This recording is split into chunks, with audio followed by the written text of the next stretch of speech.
Hello అండి, welcome to my channel Shiva vlogs. ఈరోజు నేను చికెన్ కర్రీ చేస్తున్నాను. దీనికి కావాల్సిన ఇంగ్రీడియంట్స్ టమాటోస్, మిర్చి, ఆనియన్స్, కొత్తిమీర, పుదీనా, కరివేపాకు. ముందుగా కుక్కర్లో ఆయిల్ వేసి ఆనియన్స్, మిర్చి, మసాలా దినుసులు, చెక్క, లవంగా వేసి కొంచెం ఫ్రై చేసి వాటిని గోల్డెన్ బ్రౌన్ వచ్చేంత వరకు ఫ్రై చేయక్కర్లేదండి, లైట్గా ఫ్రై అయితే సరిపోతుంది.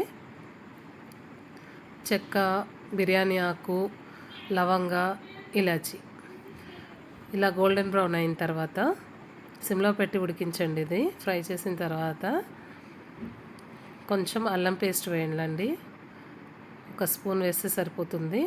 నేను ఇక్కడ వచ్చేసి కేజీ చికెన్ తీసుకున్నానండి. కేజీ చికెన్కి మనకి ఒక 1 స్పూన్ వేస్తే సరిపోతుంది. అల్లం వెల్లుల్లి పేస్ట్ వేసి బాగా ఫ్రై చేయండి సిమ్లో పెట్టి.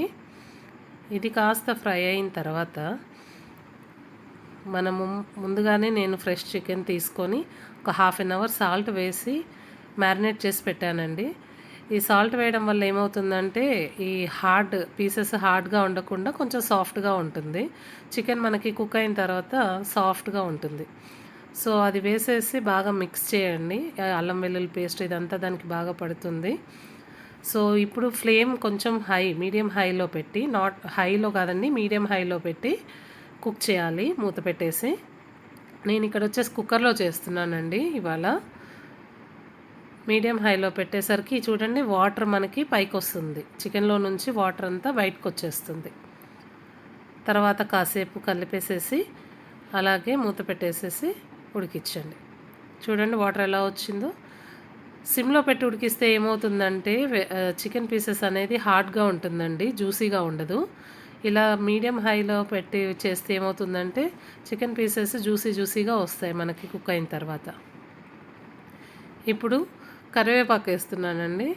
ఈ టైంలో కరివేపాకు వేయడం వల్ల ఏంటంటే మంచి స్మెల్ అనేది వస్తుంది మనకి కర్రీకి, అండ్ టేస్ట్ కూడా బాగుంటుంది. మంచి కరివేపాకు స్మెల్ వస్తుందండి. సో అందుకనే నేను ఇక్కడ యాడ్ చేశాను. దీన్ని సిమ్లో పెట్టేసి కుక్ చేయాలండి. ఆ తర్వాత మూత తీసేసి టొమాటో పీసెస్ గ్రేవీ దగ్గర పడింది చూడండి. గ్రేవీ దగ్గర పడ్డాక టొమాటో పీసెస్ వేయాలండి. కాసేపు అలాగే సిమ్లో పెట్టి కుక్ చేయాలి. చూడండి ఇప్పుడు ఆయిల్ అంతా పైకి తేలుతుంది. So ½ of the chicken pieces ఇక్కడే కుక్ అయిపోతుందండి. సో ఇప్పుడు నూనె పైకి వచ్చిన తర్వాత మనం కొంచెం కారము, నేను ఇక్కడ 2 స్పూన్స్ కారం వేసానండి. మీ టేస్ట్కి తగ్గట్టుగా మీరు వేసుకోండి.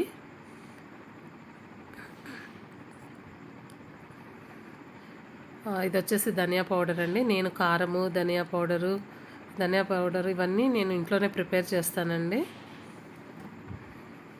ఇప్పుడు కొంచెం ఎండు కొబ్బరి పొడి వేయాలి. ఎండు కొబ్బరి పొడి వేయడం వల్ల మనకు గ్రేవీ థిక్నెస్ వస్తుందండి, బాగుంటుంది, టేస్ట్ కూడా బాగుంటుంది. కొంతమంది ఫ్రెష్ కోకోనట్ కూడా వేసుకుంటారు, బట్ నేను ఇక్కడ డ్రై కోకోనట్ వేసాను. వేసి కొంచెం కలిపిన తర్వాత ఇలా కలిపేసేసి చూడండి బాగా మిక్స్ అయిపోయింది అంతా. ఆల్మోస్ట్ ½ చికెన్ ఇక్కడే కుక్ అయిపోతుందండి మనకి. ఆ తర్వాత మూత పెట్టేసేసి కాసేపు కుక్ అవ్వనివ్వాలి. చూడండి ఎలా మొత్తం అంతా పట్టేసింది, మనం వేసిన కారము, ధనియాల పొడి అంతా పట్టేసిందండి. కొబ్బరి పొడి దగ్గర పడిపోయింది. ఇప్పుడు ఈ టైంలో మనం ఏం చేయాలంటే కొన్ని వాటర్, లైక్ ఒక గ్లాస్ కానీ 1½ గ్లాస్ కానీ వాటర్ పోసుకొని కొంచెం సాల్ట్ టేస్ట్ చూడండి. సాల్ట్ సరిపోయిందంటే ఓకే, ఎందుకంటే మనం ముందు మ్యారినేట్ చేసుకునేటప్పుడు నేను సాల్ట్తో మ్యారినేట్ చేశానండి కలిపి. మీరు టేస్ట్ చెక్ చేసుకొని ఒకసారి సాల్ట్ సరిపోకపోతే ఈ టైంలో సాల్ట్ వేసుకోండి. నేను ఇక్కడ కల్లుప్పు వేస్తున్నానండి, మీరు నార్మల్ సాల్ట్ అయినా వాడుకోవచ్చు, బట్ కల్లుప్పు వేయడం వల్ల ఏంటంటే టేస్ట్ బాగుంటుందండి.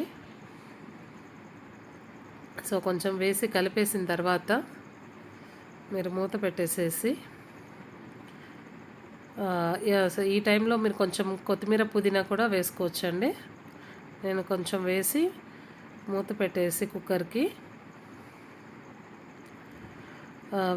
విజిల్ పెట్టానండి. విజిల్ మనకి ఒక 3 విజిల్స్ అయితే సరిపోతుందండి. చికెన్ ఉడికిపోతుంది బాగా. మీడియం హైలో, మంటని మీడియం హైలో పెట్టండి. సిమ్లో పెట్టద్దండి ఎప్పుడు కూడా. మీడియం హైలో పెడితే ఏంటంటే బాగుంటుంది. మనకి వాటర్ అనేది ఎక్కువ పీల్చుకోదండి అది కర్రీ.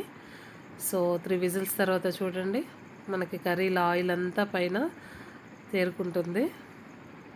పైన అంతా వచ్చేసింది. చికెన్ చక్కగా కుక్ అయిపోయిందండి. మీరు ఇంకా థిక్ గ్రేవీ కావాలంటే ఇంకాసేపు స్టవ్ ఆన్ చేసి అలాగే పెట్టండి, కాస్త దగ్గర పడే వరకు. నేను మనకి గ్రేవీ ఎక్కువ కావాలనుకుంటే ఇది సరిపోతుందండి. Then at last garam masala add చేశాను. ఇది కూడా ఇంట్లో ప్రిపేర్ చేసిందేనండి.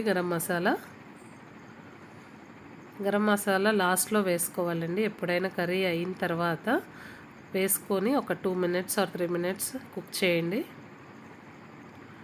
ఆ ఫ్లేవర్ అనేది చక్కగా పడుతుందండి కర్రీకి. టేస్ట్ చూసుకొని మీకు సాల్ట్ సరిపోయిందా లేదా, కారము అన్నీ సెట్ అయినాయా లేదా అని చూసుకోండి.